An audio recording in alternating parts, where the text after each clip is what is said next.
এতিয়া আণবিক ভৰৰ সূত্ৰটো কি হ'ব? আণবিক ভৰৰ সূত্ৰটো একেই।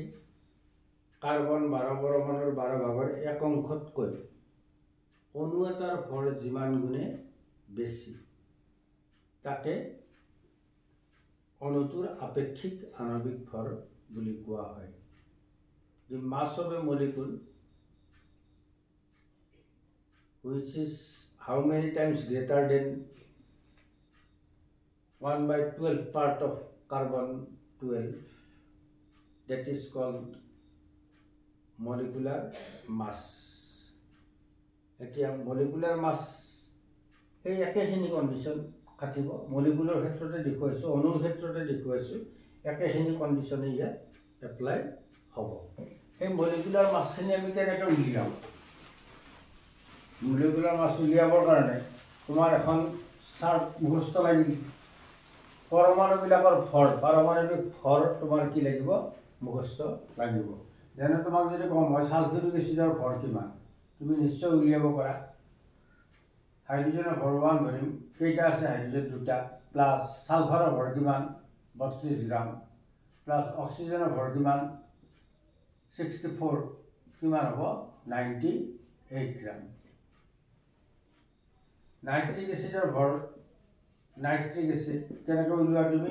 1 প্লাছ নাইট্ৰোজেন কিমান? 14, 3 পূৰণ 16, কিমান হ'ব? 63। কৰি চাবা দেই তোমালোকে, মই মানে মুখস্থ বহাই দিছোঁ, তোমালোকে কৰি চাবা হয়নে নহয়, নহ'লে শুদ্ধ কৰি ল'বা। তাৰপিছত তোমাৰ H2CO3 carbonic acid, carbonic acid 2 × 1 plus carbon কিমান? 12 প্লাছ অক্সিজেন কিমান? 3 16 48, কিমান হ'ব? 8 2 10 2 12 2 4 2 6 7 72 গ্ৰাম। তাৰপিছত তোমাৰ কাৰ্বন ডাই অক্সাইডৰ আণবিক ভৰ যদি কয় কিমান হ'ব? কাৰ্বন ডাই অক্সাইড কিমান হ'ব? কাৰ্বন 12, অক্সিজেন কিমান? 16 পূৰণ 2, কিমান হ'ব? 44 গ্ৰাম। এনেকৈ তোমালোকে আণবিক ভৰ উলিয়াবা কিছুমান মৌলৰ, মানে কি মলিকুলৰ, যেনে ছডিয়াম কাৰ্বনেট, মেগনেছিয়াম ছালফেট, তাৰপিছত তোমাৰ পটাছিয়াম ক্লৰাইড, পটাছিয়াম ছালফেট, এইবিলাকৰ আণবিক ভৰ তোমালোকে এই নিয়মত ডিটাৰমাইন কৰিবা। আৰু নিজে বনাই ল'বা কম্পাউণ্ড, নিজে বনাই মানে সংকেতবিলাক লিখি ল'বা, লিখিলে আণবিক ভৰ নিজে নিজে উলিয়াবা।